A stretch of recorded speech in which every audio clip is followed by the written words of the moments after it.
பிஸ்மில்லாஹி ரஹ்மானிர் ரஹீம். அல்ஹம்துலில்லாஹி ரப்பில் ஆலமீன். வஸ்ஸலாத்து வஸ்ஸலாமு அலா சய்யிதினா முஹம்மதின் வ ஆலிஹி வ ஸஹ்பிஹி அஜ்மாயின் வ பஅத். ஃபலம்மா சமஅத் பிமக்ரிஹின்ன அர்ஸலத் இலைஹின்ன வ அத்தத் லஹுன்ன முத்தகஅன் வ ஆத்தத் குல்ல வாஹிதத்தின் மின்ஹுன்ன சிக்கீனா வ காலத் உக்ருஜ் அலைஹின்ன ஃபலம்மா ரஅய்னஹு அக்பர்னஹு وقطعن أيديهن وقلن حاش لله ما هذا بشرا إن هذا إلا ملك كريم. صدق الله العليم. பெண்கள் தர்பியா என்ற வகையில் நாங்கள் உம்மஹத்துல் முஃமினீன்களை பற்றி கதைத்து கொண்டு வருகிறோம். வரிசை கிரமமாக அவர்களை நாம் எடுக்காவிட்டாலும் கூட உம்மஹத்துல் முஃமினீன்கள் அனைவரை பற்றியும் இன்ஷா அல்லாஹ் ஒரு பார்வையை நாங்கள் செலுத்துறது அவசியம். ஏனெனில் எங்களுடைய வாழ்க்கையின் முன்னோடிகள் அவர்கள் தாம். இன்று நாம் தேர்ந்தெடுத்துக்கிறோம் உம்மு ஹபீபா ரம்லா பின்த் அபி சுஃபியான் ரலியல்லாஹு அன்ஹா. அதாவது பேரை வைத்து நீங்கள் அறிந்திருப்பீர்கள். அவர்களுடைய பேர் ரம்லா பின்த் அபி சுஃபியான். அபி சுஃபியான் உடைய மகள் ரம்லா. அவங்களுக்கு உம்மு ஹபீபா என்று புனைப்பெயர் இருக்கிறது. ஹஸரத் ரசூலுல்லாஹி ஸல்லல்லாஹு அலைஹி வஸல்லம் அவர்களை திருமணம் முடிக்கிறதுக்கு முன்னால் கணவரின் மூலமாக கிடைத்த மகள்தான் ஹபீபா. அதனை வைத்து இவர்கள் உம்மு ஹபீபா ரலியல்லாஹு அன்ஹா என்று அழைக்கப்பட்டார்கள். அதிலே பிரபல்யமானார்கள். குறைஷி வம்சத்தை சேர்ந்தவங்க. உம்முஹா சஃபியா பின்த் அபில் ஆஸ் இபின் உமையா. இவங்களுடைய தாய் தான் சஃபியா பின்த் அபில் ஆஸ். இந்த சஃபியா ரசூலுல்லாஹி ஸல்லல்லாஹு அலைஹி வஸல்லம் அவர்களுடைய மாமி. நபி ஸல்லல்லாஹு அலைஹி வஸல்லம் அவர்களுடைய மனைவிமார்களில் உம்மு ஹபீபா ரலியல்லாஹு தஆலா அன்ஹா அவர்களை விடவும் நசபுல வம்சத்தில் நபி ஸல்லல்லாஹு அலைஹி வஸல்லம் அவர்களுக்கு நெருக்கமானவர்கள் யாரும் இருக்கல. அந்த அளவுக்கு சொந்தத்தில் ஹஸரத் உம்மு ஹபீபா ரலியல்லாஹு தஆலா அன்ஹா ரசூலுல்லாவுக்கு மிகவும் நெருக்கமானவர்களாக இருந்தாங்க.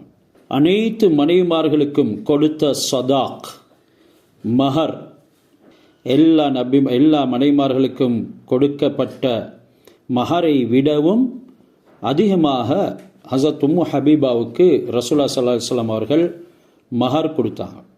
நபி ஸல்லல்லாஹு அலைஹி வஸல்லம் திருமணம் முடித்த மனைவிமார்களில் அதிகமானவங்க ரசூலுல்லாஹி ஸல்லல்லாஹு அலைஹி வஸல்லம் அவர்களுடைய வீட்டுக்கு சமீபமாகவே இருந்தாங்க. ஆனாலும் உம்மு ஹபீபா ரலியல்லாஹு தஆலா அன்ஹா தூரத்தில் இருந்தாங்க. இஸ்லாத்துடைய உதயத்துக்கு முன்னாலே, அதாவது இஸ்லாம் ஹஸரத் ரசூலுல்லாஹி ஸல்லல்லாஹு அலைஹி வஸல்லம் போதிக்கிறதுக்கு முன்னாலேயே ஹஸரத் உம்மு ஹபீபா ரலியல்லாஹு தஆலா அன்ஹா அவங்க பிறந்துட்டாங்க. மக்காவில் ஈமான் கொண்டவர்களில் முதன்மையானவர்கள். ஆரம்பத்திலேயே ஹஸரத் ரசூலுல்லாவை கொண்டு ஈமான் கொண்டுட்டாங்க. இவங்க அப்துல்லா இப்னு ஜஹஷ் அல் அசதி என்பவரை திருமணம் முடிச்சிருந்தாங்க. உபைதுல்லா பின் ஜஹஷ் என்றும் சொல்லப்படுது. 2 மாதிரியும் ரிவாயத்தில் வந்திருக்குது. அவங்களோட கொஞ்சம் காலம் இவர்கள் வாழ்ந்தாங்க. அவரும் இஸ்லாத்தை ஏற்றிருந்தார். என்றாலும் விதி வேறு விதத்தில் மாறியது. உம்மு ஹபீபா ரலியல்லாஹு தஆலா அன்ஹா அவர்களுடைய இந்த உபைதுல்லா பின் ஜஹஷுக்கு அபுல் ஆஸ் என்ற ஒரு பேரும் இருந்து வந்தது. அந்த பேரில் அவர்கள் பிரபல்யமாக இருந்தார்கள். அவங்க அபு சுஃபியானுடைய மகள் என்கிறது நாங்கள் ஏற்கனவே சொன்னோம். இஸ்லாத்தை ஏற்று ஹபஷாவுக்கு ஹிஜ்ரத் சென்றாங்க. கணவனும் மனைவியும் 2 பேரும். கடும் தொல்லைகள் மக்காவில் இஸ்லாத்தை ஏற்றவர்களுக்கு கொடுத்து கொண்டு இருக்கிற நேரம், காஃபிர்கள் பல துன்புறுத்தல்களுக்கு அவர்களை உள்ளாக்கக்கூடிய நேரம், ஹஸரத் ரசூலுல்லாஹி ஸல்லல்லாஹு அலைஹி வஸல்லம் அவர்களுடைய கட்டளைக்கு இணங்க தன்னுடைய கணவனோட ஹஸரத் உம்மு ஹபீபா ரலியல்லாஹு தஆலா அன்ஹா அவங்க ஹபஷாவுக்கு ஹிஜ்ரத் செஞ்சாங்க. இவர் ஒரு கிறிஸ்தவராக மாறிவிட்டார். உம்மு ஹபீபா ரலியல்லாஹு தஆலா அன்ஹா அவர்களுடைய உதவியாளர்கள் எல்லாருமே இஸ்லாத்தின் விரோதிகளாகவே இருந்தாங்க. இதனால் உம்மு ஹபீபா ரலியல்லாஹு தஆலா அன்ஹா அவங்களுக்கு ஊருக்கு கூட வர முடியாமல் போயிட்டு அபிசீனியாவில், அதாவது ஹபஷாவில், எத்தியோப்பியாவில் அவங்க தனியாகவே தங்கினாங்க. இஸ்லாத்தை தழுவியதற்காக வேண்டிய ஒரு பெண் இவ்வளவு கஷ்டங்களை அனுபவிக்கிறத ஹஸரத் ரசூலுல்லாஹி ஸல்லல்லாஹு அலைஹி வஸல்லம் அவங்க கேள்விப்பட்டு அந்த பெண்ணுக்கு அவங்களையே வாழ்வளிக்க விரும்பினாங்க. அல்லாஹ்வுடைய பெரிய கிருபை, சிறப்பாக திருமணம் நடைபெற்றது.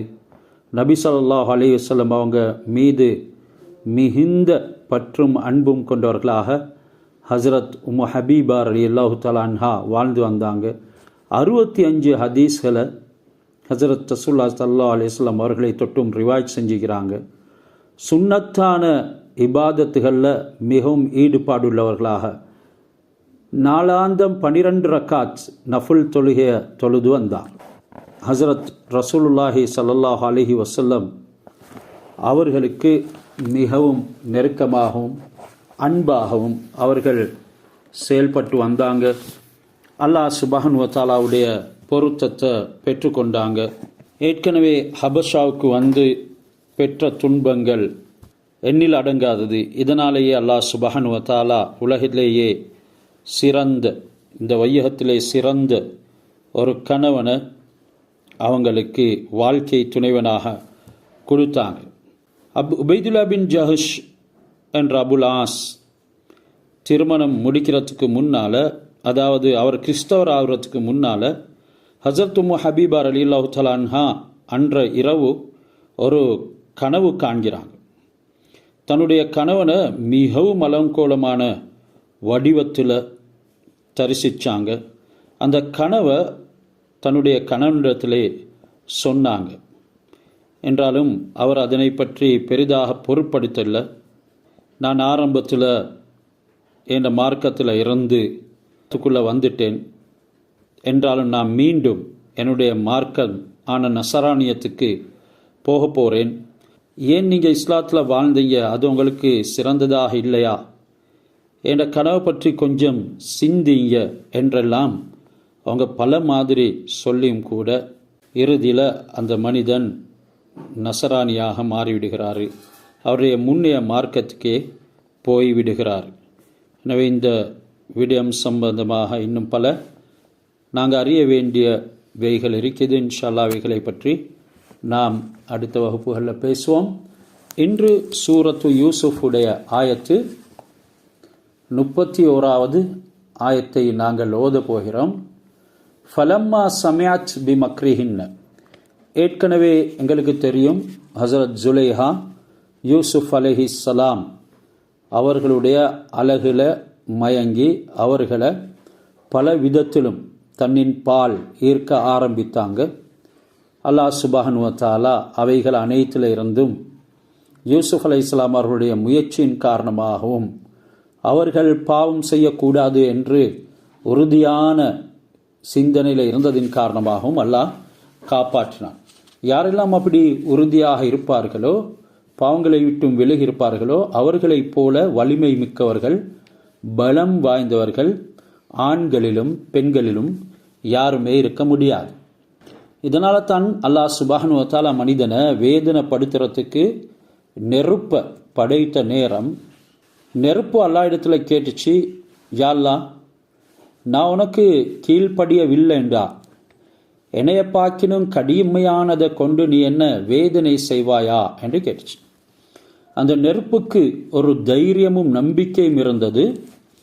அல்லாஹ் தன்னை தவிர வேறு பலமிக்க எதையும் படைக்க மாட்டான், படைத்தது கிடையாது, நான் தான் அனைத்தையும் மிகைத்து சுட்டெரிப்பேன், தண்ணீரை கூட என்னால் பொசுக்கப்படும், அதுவும் நெருப்பாக மாறும், கடல் கூட என்னின் காரணமாக கொந்தளிக்கும், அதன் அடியில இருந்தும் செயல்படுறது நான் தான், நீ என்ன உனக்கு வழிபடலண்டா வேதனை செய்வாயா, என்ற பெரிய நெருப்பு ஒன்று இருக்குது, அதை நான் உனக்கு சாட்டுவேன் என்று சொன்னேன். நெருப்பு என்ன பார்க்கினும் பெரிய நெருப்பு ஒன்று இருக்குதா? முஹப்பத் என்றொரு நெருப்பு இருக்குது. எந்த மூமின் என்னின் மீது அனைத்தை விடவும் முஹப்பத் வைப்பானோ நான் அவனுடைய நண்பனாக மாறிவிடுகிறேன். நெருப்பை அனைத்து விடயத்திலும் மட்டுப்படுத்துகிறவன் நான். அது என்னுடைய கட்டளைப்படித்தான் இயங்கும். ஆனாலும் முஹப்பத் என்ற ஒரு நெருப்பு இருக்குது. அது மூமினுடைய இதயத்தில் உருவாகக்கூடியது. அந்த நெருப்பை நான் ஏற்படுத்துவேன். அது உன்னை கூட பலவீனப்படுத்திவிடும். எனவே இதை போன்ற ஒரு அல்லாவின் மீது வைக்கக்கூடிய ஒரு அன்பைத்தான் ஜுலைஹா ஹஸரத் யூசுப் அலைஹிஸ்ஸலாம் அவர்கள் மீது சுமந்திருந்தால், என்றாலும் அது அல்லாஹ்வின் மீது வைத்த அன்பாக இல்லாமல் போனதனால அல்லாஹ் சுப்ஹானஹு வ தஆலா யூசுப் அலைஹிஸ்ஸலாம் அவர்களை அடைய முடியாமல் அவளையும் சோதித்தான். யார் இந்த உலகத்தில் அனைத்தை விடவும் அல்லாவை நேசிக்கிறார்களோ அல்லாஹ் சுப்ஹானஹு வ தஆலா உலகத்தில் அனைத்தையும் அவர்களுக்கு வசமாக்கி கொடுப்பான். அனைவருடைய அன்பை காட்டிலும் அல்லாவின் மீது அன்பு மிகைக்கும் பொழுது அல்லாஹ் உலகத்தில் ஆக சிறந்தது என்று மக்கள் யாரை மதிக்கிறாங்களோ அதை விடவும் சிறந்ததை ஆணாக இருந்தாலும் பெண்ணாக இருந்தாலும் கொடுக்கிறதுக்கு தயாராக இருக்கிறான் என்று ஜுனைத் பக்தாதி ரஹ்மத்துல்லாஹி அலைஹி அவங்க அல்லாவின் மீது கொள்ளக்கூடிய அன்பு அது நெருப்பையும் அணைக்கும் அளவுக்கு, அதனையும் மிகைக்கும் அளவுக்கு, அனைத்து விடயங்களையும் சுட்டரிக்கக்கூடியதாக, நெருப்பை கூட அழிக்கிறதுக்கு வல்லதாக அல்லாஹ் ஆக்கியிருக்கிறான். இந்த வகையில் ஹஸரத் யூசுப் அலைஹிஸ்ஸலாம் அவர்கள் பலவிதமான சோதனைகளுக்கு உள்ளாக்கப்பட்டாங்க. இறுதியில் அவங்களுக்கு தீர்மானமாகிது அவங்கள தண்டிக்கப்பட வேண்டும் என்று சொல்லி. அங்கே யூசுப் அலைஹிஸ்ஸலாம் அவர்கள் குற்றம் சுமத்தப்பட்டாங்க. உண்மையிலே குற்றம் தன்னுடைய மனைவிடத்தில் தான் என்று அறிந்து அசீஸ் கூட அவர் மனைவியின் சொல்லை கேட்கக்கூடியவராக இருந்ததனால யூசுப் அலைஹிஸ்ஸலாம் அவர்களின் மீதே குற்றம் சுமத்தாட்டப்பட்டது. இறுதியில் தாங்க முடியாமல் ஹஸரத் யூசுப் அலைஹிஸ்ஸலாம் அவர்கள் இருக்க அவங்களுடைய உள்ளத்தில் கவலை மிகைத்து கொண்டிருக்கிறது. அவமானம் அவர்களுக்கு வந்து சேர்ந்து விட்டதே என்றொரு எண்ணம். அதே நேரம் இவ்வளவு தந்திரங்கள் உபாயங்கள் கையாண்டும் கூட யூசுப் அலைஹிஸ்ஸலாம் அவர்களை அடைய முடியாமல் போனதே என்ற கவலை அவளிடத்தில் இருக்க, சுற்றுப்புறத்தில் அங்கே நகரத்தில் ஊரில் நாட்டில் இருந்து சொல்லி எல்லாரும் இவளை பற்றி குறை பேச அல்லாஹ் சுப்ஹானஹு வ தஆலா அதற்குண்டான விடயங்களை இப்படி சொல்கிறான். ஃபலம்மா சமியத் பி மக்ரிஹின், யூசுப் அலைஹிஸ்ஸலாம் அவர்களை தவறுக்கு அந்த பெண் அழைத்து முயற்சி செய்ததாக ஜுலைஹாவுக்கு கேள்விப்பட்டவுடன் அவங்க அர்சலத்திலைஹின் ஆள் அனுப்பி ஒரு விருந்தை ஏற்பாடு செய்தார்கள். ஃபலம்மா சமியத், அவள் கேட்டுவிட்ட பொழுது, யாரு செவிமடித்து விட்ட பொழுது? ஹஸரத் ஜுலைஹா. எதனை? பிமக்ரிஹின்ன, அந்த பெண்களுடைய சூழ்ச்சியை. இங்கே சூழ்ச்சி எனும் பொழுது இவர்களை பற்றி தப்பாக பேசியதைத்தான் அல்லாஹ் சூழ்ச்சி என்று சொல்கிறான். மாறாக நேரடியாக அந்த மக்கர் என்ற கருத்து எனக்கு இல்லை. மாற்றமாக இது ஒரு மஜாஸ், ஒரு மெட்டஃபரிக்கலி பேசப்படக்கூடியதுண்டு. பிமக்ரிஹின்ன, அவள் ஜுலைஹா அந்த பெண்களுடைய சூழ்ச்சியை கேள்விப்பட்ட பொழுது என்னை பற்றி இப்படியெல்லாம் பேசுகிறார்கள் என்கிறத அறிஞ்ச நேரம் அர்சலத்திலைஹின்ன, அவர்கள் பக்கம் ஆள் அனுப்பி ஒரு விருந்தை ஏற்பாடு செய்தார்கள். வஆத்ததத் லஹுன்ன முத்தகஅன், அந்த விருந்துண்ண வந்த பெண்களுக்கு ஒரு இருக்கைய, ஒரு சீட் ஒன்றை தயார் செஞ்சாங்க. அது முத்தக்கான், ஒரு சாய்மானத்தை போல இருந்தது. சாய்ந்து உட்காரக்கூடிய அமைப்பில் அது தயார் செய்யப்பட்டிருந்துச்சு. ஆத்தத்குள்ள வாஹிதத்தின் மின்ஹுன்ன சிக்கீனா, அந்த வந்த பெண்களில் ஒவ்வொரு இடத்துலையும் ஒரு சிக்கீனை, ஒரு கத்தியை கையில் கொடுத்தார். வக்காலத்து ஹொருஜலைஹின்ன, அவள் யூசுப் அலைஹிஸ்ஸலாம் அவர்களுக்கு சொன்னாள். வக்காலத் ஒஹ்ருஜ் அலைஹின்ன, அந்த பெண்களுக்கு முன்னால நீ வெளியாகு, அதாவது அவர்களுக்கு முன்னால நீ நடந்து போ என்று சொல்லி கட்டளையிட, இங்கே அரச மாளிகையில் அது வேற, அசீஸுடைய மனைவி சொல்கிறார், இவருக்கு எதுவும் செய்ய முடியல. இவர்கள் வெளிக்கிளம்பி வந்தார்கள். ஃபலம்மா ரஅய்னஹு, அந்த பெண்கள் எல்லாரும் இவரை கண்டவுடனே அக்பர்னஹு, அல்லாஹு அக்பர் என்று தக்பீர் சொல்ல ஆரம்பித்தார். அதை கண்டு அவர்கள் யூசுப் அலைஹிஸ்ஸலாத்தை கண்டு ரொம்பவும் பூரித்து போனாங்க. வகத்தஅன ஐதியஹுன்ன, அப்படி பூரித்ததுனால தான் அல்லாஹு அக்பர் என்ற வார்த்தை வெளியாயிடுச்சு. மேலும் தங்களுடைய கைகளையும் அவர்கள் வெட்டி கொண்டாங்க. வகுல்ன, அவர்கள் சொன்னாங்க, ஹாஷலில்லா மஹாதா பஷரா, அல்லாவை நாங்கள் தூய்மையாக்குறோம். ஹாஷலில்லாண்டா இன்னைக்கு அல்லாஹ் தூய்மையானவன், இவர் மனிதர் அல்ல. மஹாதா பஷரா, இவர் மனிதர் அல்ல. இன்ஹாதா இல்லா மலக்குன் கரீம், இவர் ஒரு சங்கியான மலக்கை தவிர வேற யாரும் இல்லை என்று அவங்க சொல்ல ஆரம்பித்தாங்க. இங்கே மக்ரிஹின்ன என்று சொல்லப்பட்டது ஏற்கனவே நான் சொன்னதை போல அந்த பெண்கள் கூறிய தீய சொல்கள், குத்தலான வார்த்தைகள், இதனைத்தான் குறிக்குது.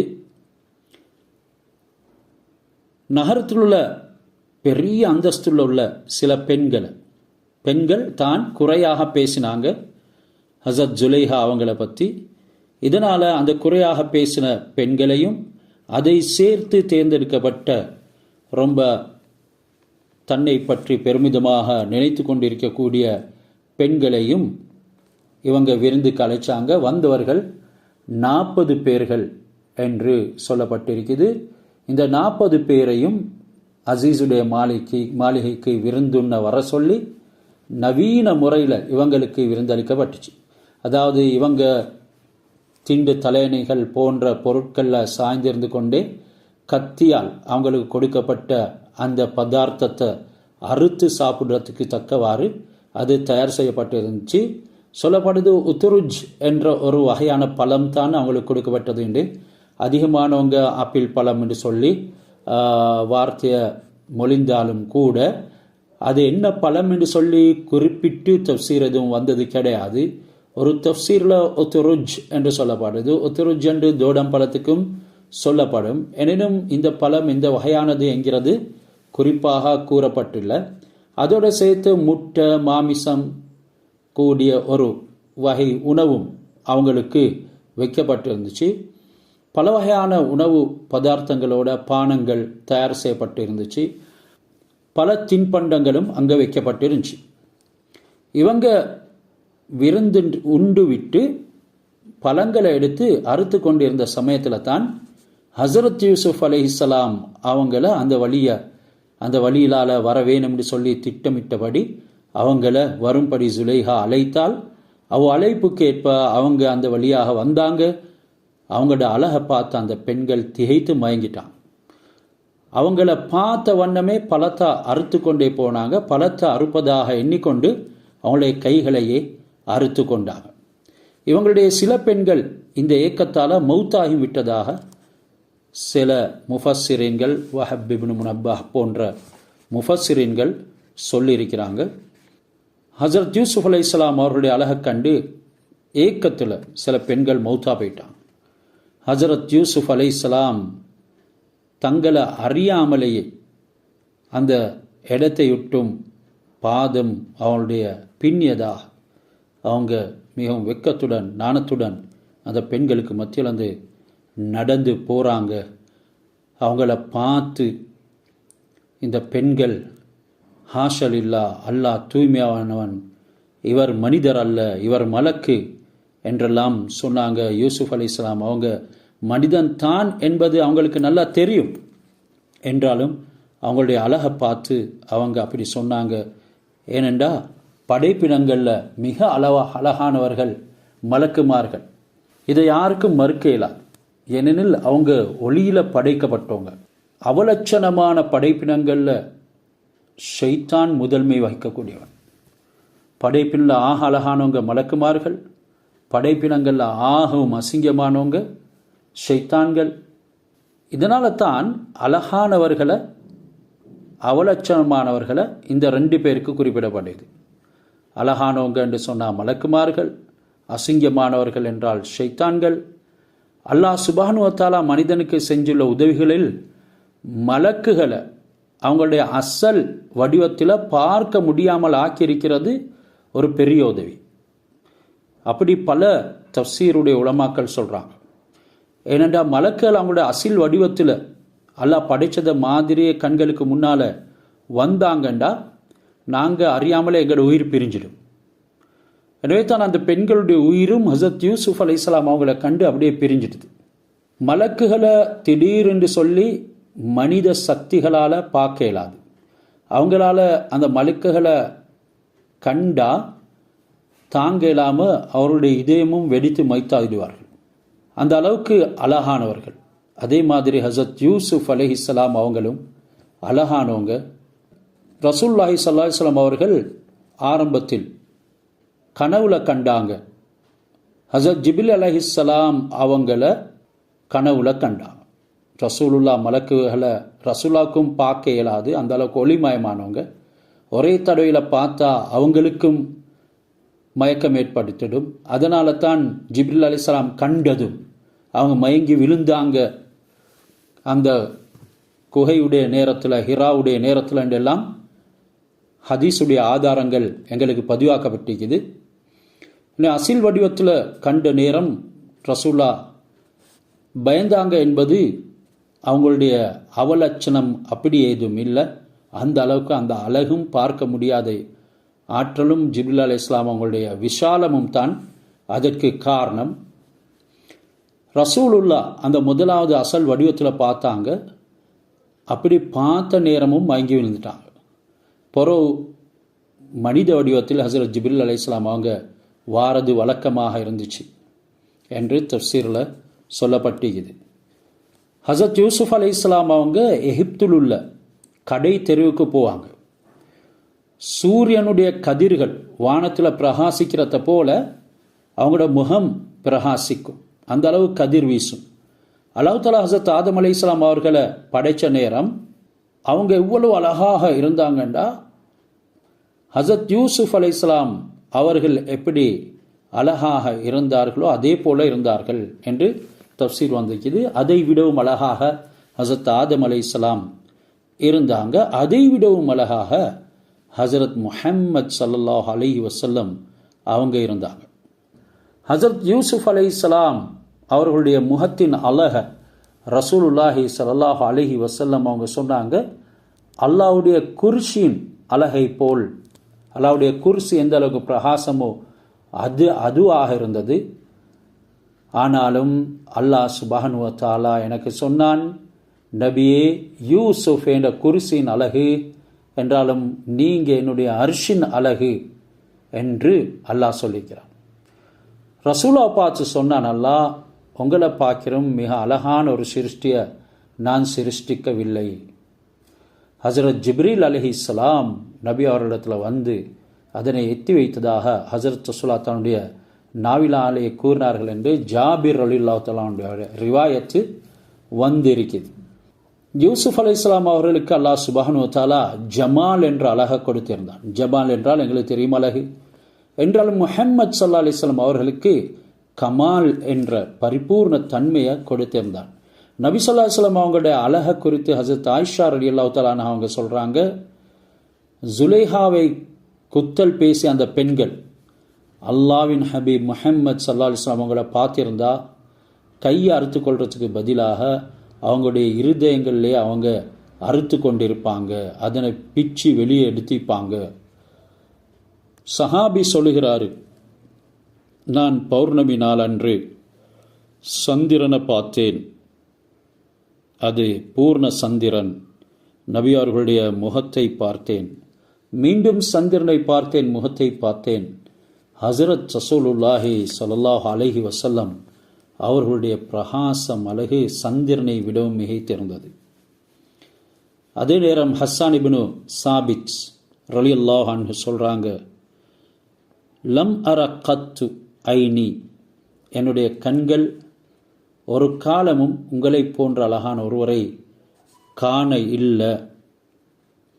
ஹொலிக்த முபர்ர அன் மின் குல்லி ஐபின், நீங்கள் எல்லா விதமான குறைபாட்டை விட்டும் தூய்மையாக்கப்பட்ட நிலைமையில் படைக்கப்பட்டிருக்கிறீங்க. எந்த ஒரு பெண்ணும் உங்களை போன்ற அழகானவரை பெற்றெடுத்தது கிடையாது. அந்த வார்த்தையை அவங்களுக்கு வர்ணிக்கிறதுக்கு வேற மொழி கிடையாது. அதனால சொன்னாங்க, க அன்னக கமா ஹொலிக்த கமா தஷாவு, க அன்னக ஹொலிக்த கமா தஷாவு, நீங்கள் விரும்பி உங்களை நீங்களே படைத்து கொண்டிருக்கிறதை போல இருக்கிறது என்று சொன்னாங்க. அப்படி யாரும் யாருக்கும் படைத்து கொள்ள முடியாது, அல்லாஹ் தான் படைப்பவன். என்றாலும் உங்களுக்கு தேவையான வடிவத்தை நீங்களே தேர்ந்தெடுத்ததை போல இருக்கிறது என்ற அளவுக்கு ஹஸரத் ரசூலுல்லாஹி ஸல்லல்லாஹு அலைஹி வஸல்லம் அவங்களுடைய அழகை பற்றி வர்ணிக்கப்பட்டது. ஒரு முக அழகும் பேச்சின் அழகும் இல்லாமல் எந்த ஒரு நபியும் அல்லாஹ் சுப்ஹானஹு வ தஆலா அனுப்பல்ல. உங்களுடைய நபியின் முக அழகு, தொனி அழகு, அது அனைத்தையும் மிகைத்து இருந்தது. ஹஸரத் யூசுப் அலைஹிஸ்ஸலாம் அவர்களை போன்றவரை பூமியில் பார்க்குறதுக்கு நீங்கள் விரும்பினா நபி ஸல்லல்லாஹு அலைஹி வஸல்லம் சொன்னாங்க, உஸ்மான் இப்னு அஃபான் ரலியல்லாஹு தஆலா அன்ஹு அவங்கள பார்த்துக்கோங்க. ஹஸரத் ஜிப்ரீல் அலைஹிஸ்ஸலாம் அவங்க சொன்னாங்க, நபி ஸல்லல்லாஹு அலைஹி வஸல்லம் அவங்க சொன்னதாக இப்னு அப்பாஸ் ரலியல்லாஹு தஆலா அவங்க அறிவிக்கிறாங்க. நபி ஸல்லல்லாஹு அலைஹி வஸல்லம் அவங்களுடைய மகள் ஹஸரத் ருக்கையா ரலியல்லாஹு தஆலா அன்ஹா அவங்களிடத்தில், உமது கணவர் உஸ்மான் ரலியல்லாஹு தஆலா அன்ஹு உமது பாட்டனார் இப்ராஹீமுக்கும் உங்களுடைய தந்தை முஹம்மது ஸல்லல்லாஹு அலைஹி வஸல்லம் அவர்களுக்கும் மிகவும் ஒப்பானவர். அந்த அளவுக்கு அழகுல மிகைத்த யூசுப் அலைஹிஸ்ஸலாம் அவர்களை போன்றவரை நீங்கள் பார்க்க வேண்டுமென்றா உஸ்மான் ரலியல்லாஹு தஆலா அவங்களை பாருங்கள் என்பதாக நபி ஸல்லல்லாஹு அலைஹி வஸல்லம் அவங்க சொல்லியிருக்கிறாங்க. ஹஸரத் ருக்கையா ரலியல்லாஹு தஆலா அன்ஹா அவங்களும் மிகவும் அழகானவங்க. அதனால் மனிதர் பார்க்குறதுக்கு மிக அழகான பொருள் ருக்கையாவும் அவருடைய கணவனும், அதாவது உஸ்மான் ரலியல்லாஹு தஆலா அன்ஹு என்பதாகவும் பெண்கள் சொல்கிறது வழக்கம். ஒருத்தர் ஹஸரத் உஸாமா ரலியல்லாஹு தஆலா அன்ஹு அவங்கள ரசூலுல்லாஹ் அனுப்புகிறாங்க ஒரு விடயத்துக்காக வேண்டி. அந்த நேரம் ஹஸரத் ருக்கையாவும் உஸ்மான் ரலியல்லாஹு தஆலா அன்ஹு அவங்களும் உட்கார்ந்து இருக்கிறாங்க. வந்ததன் பின்னால் கேட்டாங்க, என்ன நபி அவங்களே சொன்னாங்க, உஸாமா நீங்கள் இந்த 2 பேரை போல அழகானவங்களை எங்கேயும் கண்டிக்கிறீங்களா? அந்த அளவுக்கு ஏன் இந்த அழகை பற்றி இங்கே கூடுதலாக சொல்கிறதுண்டா, ஹஸரத் யூசுப் அலைஹிஸ்ஸலாம் அவர்களுடைய அந்த அழகில் மிகைத்தவங்க. அது ஏன் அவங்களுக்கு அந்த அழகு கிடைத்ததென்றால், அவங்க அந்த பெரும் பாவத்தை விட்டும் விலகும் தன்மையை அல்லாஹ் சுப்ஹானஹு வ தஆலா சிறு பிராயத்திலிருந்தே கொடுத்திருந்தால், அது மட்டும் அல்லாமல் அவங்க பலவிதமான துன்பங்களை சகிக்கிறதுல ஒரு பிரதிபிம்பமாக விளங்கினாங்க. மேலும் ஹஸரத் ஆயிஷா ரலியல்லாஹு தஆலா அன்ஹா அவங்க சொல்கிறாங்க, அவங்களுடைய தாய் தான் ரூமான், அதாவது ரூமான் ரலியல்லாஹு தஆலா அன்ஹா அபூபக்கர் ரலியல்லாஹு அவனுடைய மனைவி. பூமியில் ஒரு ஹூர்லினை நீங்கள் பார்க்கணும் என்று சொன்னால் ரூபானை அபூ பக்கர் ரலியல்லாஹு தஆலா அவனுடைய மனைவி ஆயிஷா தன் தாயை பாருங்கள் என்று சொன்னார். அந்த அளவுக்கு அழகில் மிகைத்தவர்களாக அந்த பெண்மணி திகழ்ந்தாங்க. இப்பொழுது ஹஸரத் ஜுலைஹா தன்னுடைய விருந்துக்கு அழைத்த பெண்களை இப்படி யூசுப் அலைஹிஸ்ஸலாம் அவர்களுக்கு முன்னால் நடத்தாட்டுகிறாள். அவங்க எல்லாரும் அவரை கண்டு மிகைப்புல, சிலவங்க மௌத்தாக, சிலவங்க கைகளை வெட்ட, அவங்களுடைய மெய்மறந்து போக, மயக்கமாக, எப்படி மலக்கை தவிர வேறு யாரும் இல்லை என்றெல்லாம் அவரை சொல்லி, பிறகு அவர்களுக்கு தெளிவு கிடைச்சதன் பின்னால் காலத், அந்த பெண் ஜுலைஹா சொல்லுகிறார், ஃபதாலிகுன் அல்லதி லும்துன்னனி ஃபீஹி, இவருடைய விடயத்தில் தான் நீங்கள் என்னை பழித்தீர்கள். இவர்தான் அந்த மனிதர், யாருடைய விஷயத்தில் நீங்கள் என்ன பழித்தீர்களோ அவர். ஃபதாலிகுன் அல்லதி லும்துன்னனி ஃபீ என்று சொல்லிவிட்டு, வலகது ராவத்துஹு அன் நஃப்ஸி ஃபஸ்தஅஸம், அவர் பாதுகாப்பு தேடிக்கொண்டு இருந்தார், நான் தான் அவரை என்னுடைய விருப்பத்துக்கு அழைத்தேன் என்று சொன்னார். வல இல்லம் யஃஅல் மா ஆமுருஹு லயுஸ்ஜதன்ன வல யகூனா மினஸ் சாகிரின், அவருக்கு நான் எதை ஏறோனோ அதை அவர் செய்யலண்டா அவர் சிறையில் அடைக்கப்படுவார். லயுஸ்ஜனன்ன, திட்டமாக நிச்சயமாக அவர் சிறையில் அடைக்கப்படுவார். வலயக்கூனா மினஸ் சாகிரின், அவர் கேவலம் அடைந்தவராக சிறுமை அடைந்தவர்கள் ஆகிவிடுவார் என்றும் அந்த பெண் நடந்த விஷயத்தை சொன்னார். எனவே இங்கே உண்மையான காதல் கொண்டவர்கள் அவங்களுடைய அந்த அன்பை மறைக்கிறது வழக்கம் இல்லை. பொதுவாக ஒருத்தர் உண்மையான அன்பு கொண்டார் என்று சொன்னால் அந்த அன்பை அவர் மறைக்க மாட்டார். அதனை வெளியிட்டு காட்டுறது ஒரு பழிப்பான விஷயம் என கேவலமாக மதிப்பாங்கங்கிறதும் கருதுறது இல்லை.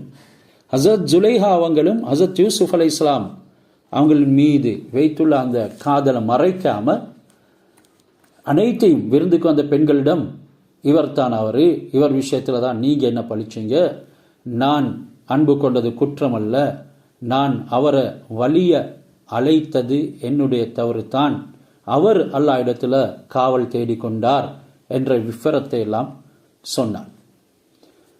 அவர் என்ற விருப்பத்துக்கு இனங்கள்லாட்டி அவரை சிறைக்கு அனுப்பி கேவலப்படுத்தும் போறதாகவும் அவள் செய்த முடிவையும் அந்த பெண்களுக்கு அறிவித்தார்.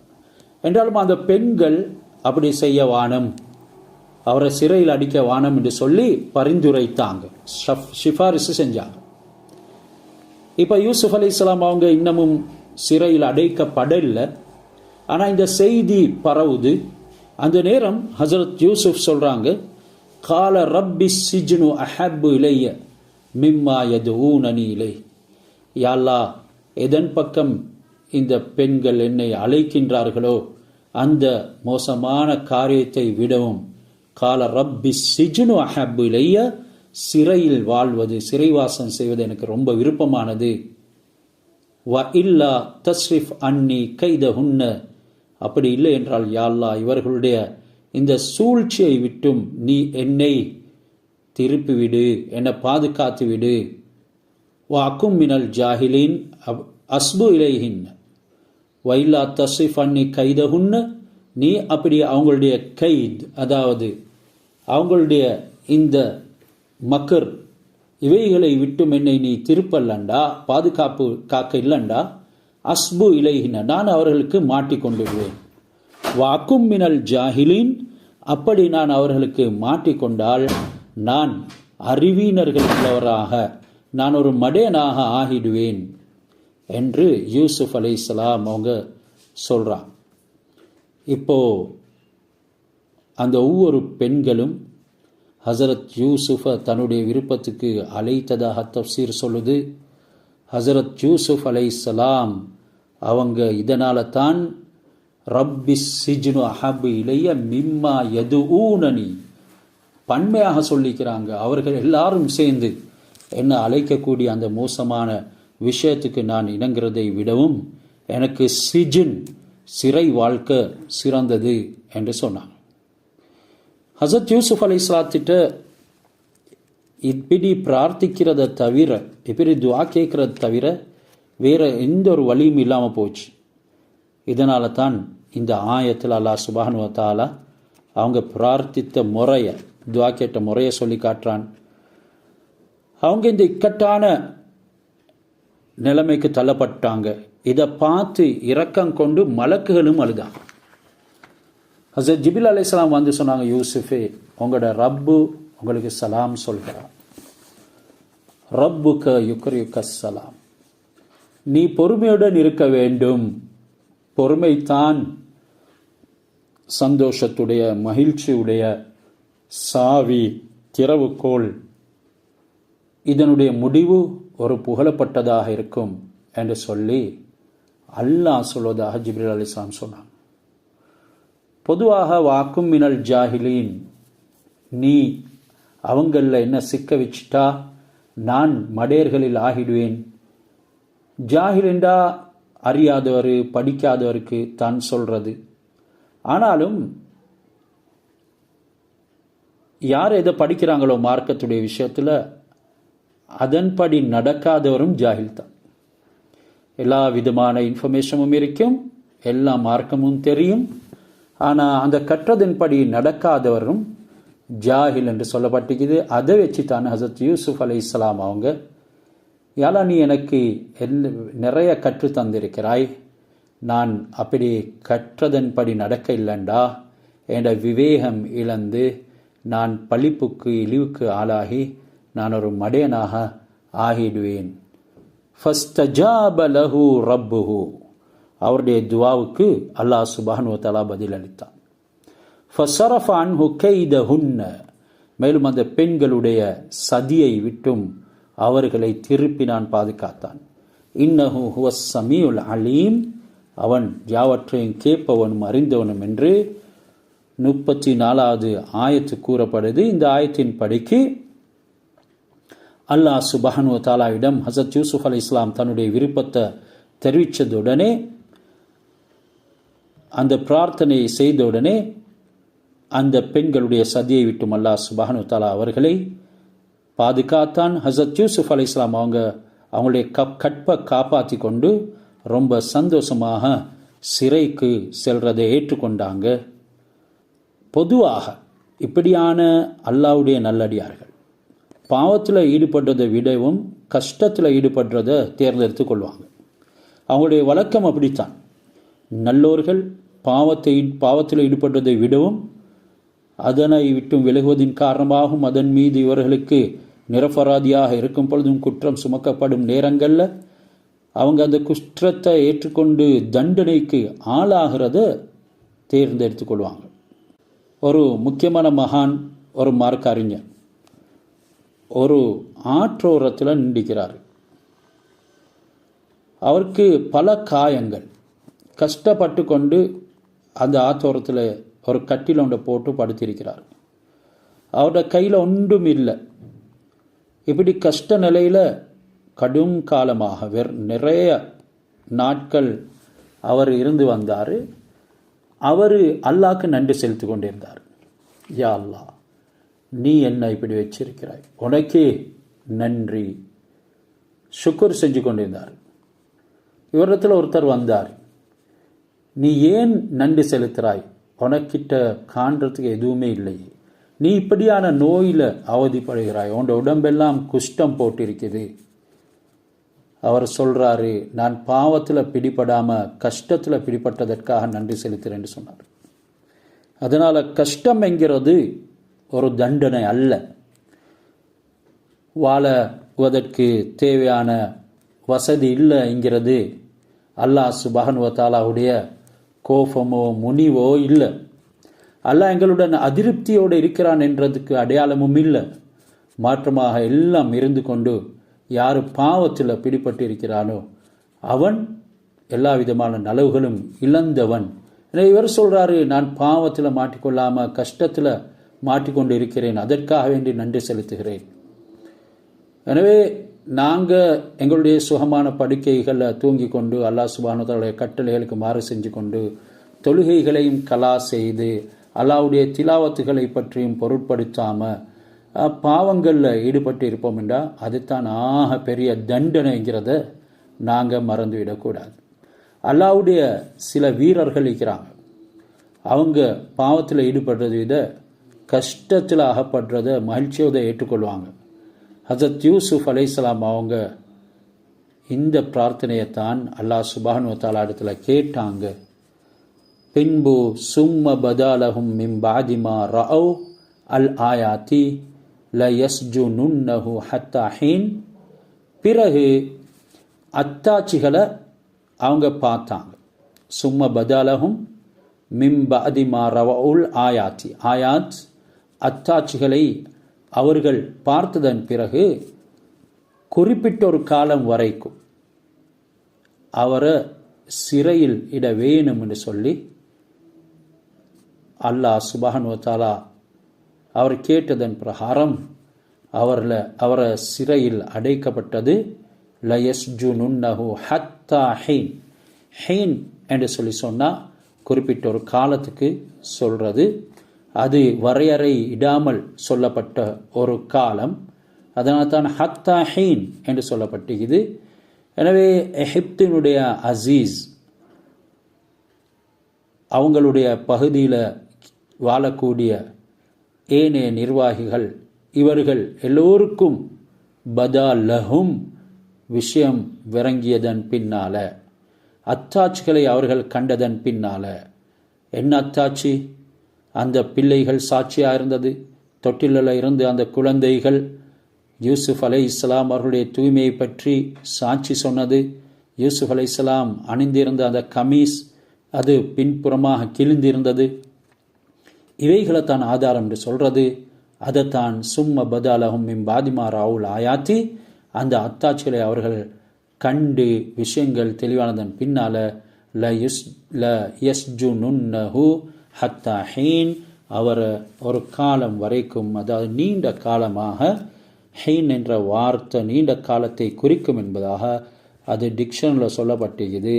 எனவே அவங்க சிறையில் அடைக்கம் செய்யப்படுறாங்க. அதில் எந்த விதமான கால வரையறைகள், நிர்ணயங்கள், நாட்கள் எதுவும் கிடையாது. ஹஸரத் யூசுப் அலைஹிஸ்ஸலாம் அவங்க குற்றவாளி இல்லை, நிரபராதி என்பதற்கான சாட்சியம் ஆதாரம் இருந்தும் அவங்க தண்டிக்கப்படுறாங்க. அந்த எண்ணம் அசீஸுக்கு இருக்கல. அவருக்கு நல்லா தெரியும் இவர் குற்றமற்றவர், பரிசுத்தமானவர் என்று தெரிஞ்சும் கூட அவரை விடுவிக்கிறதுக்கு அசீஸுக்கு முடியாமல் போயிடுச்சு. இவர் அதிகமாக தன்னுடைய மனைவியின் சொல்லை கேட்கக்கூடியவர் தான் இருந்தார். அதே நேரம் இந்த செய்தி, இவர் சிறையில் அடிக்கப்படுகிறார் என்ற செய்தி ஏனைய நிர்வாகிகளுக்கும் போயிட்டு அவங்களுடையும் எண்ணம் இருக்கல இவரை தண்டிக்க வேணும் என்று சொல்லி. என்றாலும் இந்த செய்தி ஊரில் எல்லாம் பரவிட்டது. தனது அவமானத்தை மாற்றிக்கொள்ளணும், ஹஸரத் யூசுப் அலைஹிஸ்ஸலாம் அவங்கள தனக்கு கீழ்ப்படியும்படி செய்கிறதுக்கு ஹஸரத் ஜுலைஹா அவங்க செஞ்ச யுக்தி எல்லாம் தோல்வி அடைஞ்சு போயிட்டுது. இதனால் இந்த ஒரு அபராணி அடிமைக்கு முன்னால் பொதுமக்களிடம் அவர் என்னை கேவலப்படுத்தி விட்டார், யூசுப் என்னை கேவலப்படுத்தி விட்டார், நான் அவரை முதலாவதாக அழைத்ததாக மக்களிடம் சொல்லிட்டார், என் மீது குற்றம் இல்லை என்று நான் நிரூபிக்கவும் எனக்கு இயலாமைக்குது. அதனால் இந்த உள்ளத்தில் ஏற்பட்ட காயம், இந்த வடு என்னை விட்டு மறையணும், அதனால் அவரை சிறையில் அடைச்சி வைக்கணும் என்று சொல்லி கணவனிடத்தில் அவள் சொன்னாள். இந்த அஜீஸ் எகிப்து நாட்டினுடைய தலைவர், மிகப்பெரிய அதிகாரியாக செல்வாக்குள்ளவராக இருந்தாலும் அவர் மனைவிக்கு கீழ்ப்படியக்கூடியவராக இருந்தார். மனைவியின் கட்டளைப்படி எல்லா விஷயங்களையும் செய்வார். அந்த மனைவி கூறுறது நியாயமோ அநியாயமோ என்பதை கவனிக்கிறது அவர் வழக்கம் இல்லை. அவரை விருப்பப்படி ஆட்டி வைக்கிற சூத்திர கயிறு ஹஸரத் ஜுலைஹாவிடம் இருந்தது. அதனால் அவர் தனது மனைவியின் விருப்பப்படியே எல்லாம் செய்ய இணங்கினார். அசீஸ்ட நிர்வாகத்தின் கீழே 3 விதமான சிறைச்சாலைகள் இருந்துச்சு. அதில் ஒன்று மரண தண்டனை விதிக்கப்படுறது. ஒரு சிறைச்சாலையில் மரண தண்டனை விதிக்கப்படும். இந்த சிறைச்சாலை பூமிக்கு கீழே 40 முழ ஆழத்தில் இருந்துச்சு. மரண தண்டனை விதிக்கப்பட்டவங்களை சிறைக்குள்ள முகம் குப்பர தள்ளப்படுவாங்க. இவங்க அந்த சிறைக்குள்ள விழுந்த உடனே துடித்து மௌத்தாகிவிடுவாங்க. 2வது தண்டனைக்குரிய சிறைச்சாலை, இதில் குற்றம் செய்தவங்க போடப்படுவாங்க. இந்த சிறையில் இந்த சிறையும் பூமிக்கடியில் தான் இருந்துச்சு. இதில் சூரிய பிரகாசம் செல்ல மாட்டாது, அது இருட்டாகவே எல்லா நேரமும் இருக்கும். இதில் பாம்பு, தேள், நட்டுவக்காளி போன்ற விஷ ஜந்துகள் அதிகம் இருக்கும். குற்றம் செய்தவங்க இந்த சிறைக்குள்ள இந்த விஷ ஜந்துக்கள் தொந்தரவால் அவதிப்படுவாங்க. அதிலேயே அவங்க மௌத்தாகிடுவாங்க.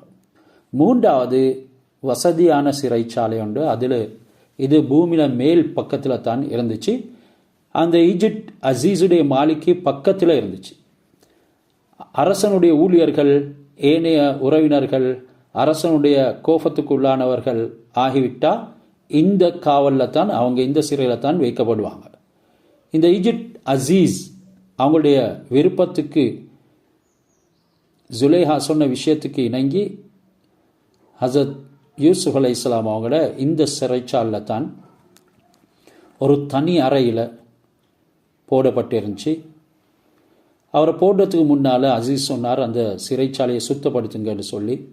யூசுப் அலைஹிஸ்ஸலாம் அவங்க முன்னால் வந்து, ஏண்ட கோரிக்கைகளை நீ நிராகரிச்சாய், ஏண்ட தந்திரங்கள் உன்னிடத்தில் பலிக்கல்ல, என்னை வருத்தப்படுத்தியதை போல உன்னையும் வருத்தப்படுத்த வேண்டும் என்று நான் முடிவு செஞ்சிட்டேன் என்று ஜுலேஹா சொன்னார். மட்டுமில்லாமல் உனக்கு கம்பளி உடைய உடுப்பாட்டி, உன்னோட உடலில் தசையை நான் கரைப்பேன், உன்னோட கால்கள் ரெண்டிலும் புண்ணுண்டாக்குமாறு உன்னோட கால்களுக்கு இரும்பு சங்கிலிகளை நான் அணிவிப்பேன் என்றெல்லாம் அவள் சொன்னாள். அவர் அணிந்திருந்த உடைய அகற்ற செய்து கம்பளி உடைய அணிவித்தார். கால்களில் இரும்பு வளையத்தை அணிவிச்சாங்க. இனியாவது ஏண்ட நோக்கம் செல்லுபடி ஆட்டும், இந்த வேதனை தாங்க முடியாமல் யூசுப் என்னுடைய தேவைக்கு இணங்கட்டும் என்கிறது தான் ஹசரத் ஜுலேஹாவுடைய நோக்கமாக இருந்துச்சு. ஹசரத் யூசுப் அலைஹிஸ்ஸலாம் அவங்க அந்த சிறையினுடைய உடுப்புகளை உடுத்து சிறைச்சாலைக்குள்ளே செல்கிற நேரம் தலைவாசலுக்கு எதிராக அவங்க அப்படியே தலையை குனிச்ச வண்ணம் பிஸ்மில்லா என்று கூறித்தான் உள்ளுக்குள்ளே நுழைஞ்சாங்க. அழுதாங்க. சிறைச்சாலை அதிகாரிகளும் அவங்கள வந்து சூழ்ந்தாங்க. அந்த நேரம் ஹசரத் ஜிப்ரீல் அலைஹிஸ்ஸலாம் அவங்களும் வந்து, யூசுப் நீங்களாகவே தானே இந்த சிறைச்சாலை வாழ்க்கையை தேர்ந்தெடுத்தீங்க, அப்படி இருக்க ஏன் அழுகுறீங்க? சிறைச்சாலையில் நான் தொழுறதுக்கு தகுந்த சுத்தமான இடம் இல்லை, இதற்காகத்தான் அழுகிறேன் என்று சொன்னாங்க. அந்த நேரம் ஹசரத் ஜிப்ரீல் அலைஹிஸ்ஸலாம் அவங்க, உமக்காக அல்லாஹ் தஆலா சிறைச்சாலைக்குள்ள வெளியில் 40 முழங்களுக்கு சுத்தப்படுத்தி வைத்திருக்கிறான், நீ விரும்பினா அந்த இடத்தில் தொழலாம் என்று அறிவிச்சிட்டு போனாங்க. ஜும்மாவினுடைய இரவில் சிறைச்சாலையின் வாசப்படிக்கு எதிரில் மற்ற நாட்களில் வசதிப்பட்ட இடத்துல எல்லாம் ஹசரத் யூசுப் அலைஹிஸ்ஸலாம் அவங்க தொழுகிறத்தை வழக்கமாக ஆக்கி கொண்டாங்க. இந்த முறையில் சிறைச்சாலையில் எத்தனை வருட காலம் இருந்தாங்க என்பது குர்ஆன் விரிவுரையாளர்கள் எந்த ஒரு கருத்தும் சரியாக சொல்லலை.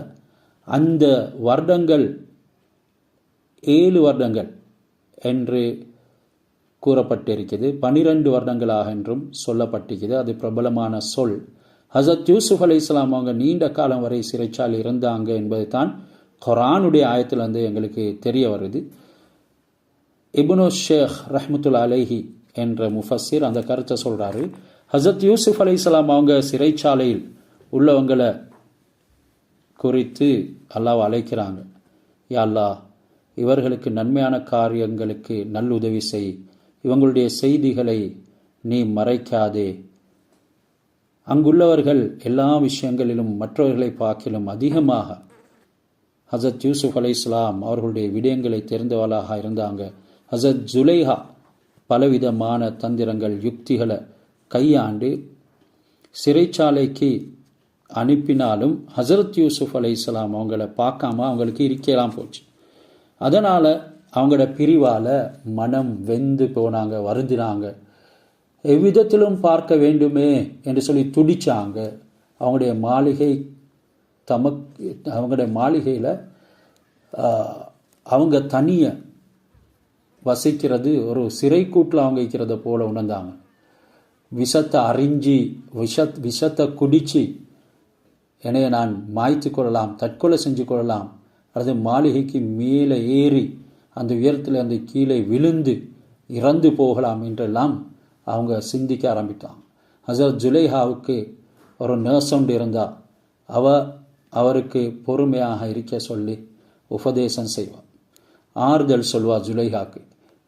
கடைசியில் ஒரு இரவில் சிறைச்சாலைக்கு அழைச்சி வந்து ஹசரத் யூசுப் அலைஹிஸ்ஸலாம் அவங்கள தூரத்தில் இருந்து சந்திக்க செய்வார். ஹசரத் யூசுப் அலைஹிஸ்ஸலாம் அவங்கள தூரத்தில் இருந்து பார்க்க வைப்பார். மறுநாளில் மாளிகையின் உயர்ந்த ஸ்தானத்தில் வைக்கப்பட்டிருக்கக்கூடிய ஜன்னலை திறந்து அந்த ஜன்னல் வழியாக சிறைச்சாலையில் உள்ள ஹசரத் யூசுப் அலைஹிஸ்ஸலாம் அவங்கள பார்க்குறதுக்கு வசதி செய்து கொடுப்பார். இப்படி ஹசரத் யூசுப் அலைஹிஸ்ஸலாம் அவங்கள ஜுலைஹா எந்த நாளும் தினந்தோறும் தரிசித்து கொண்டே இருந்தாங்க. அடுத்தது 36வது ஆயத், வத்தஹல மாஹு சிஜ்ன ஃபதயான் என்று அது தொடங்கும். இன்ஷா அல்லாஹ் அதனை பின்னால் பார்ப்போம்.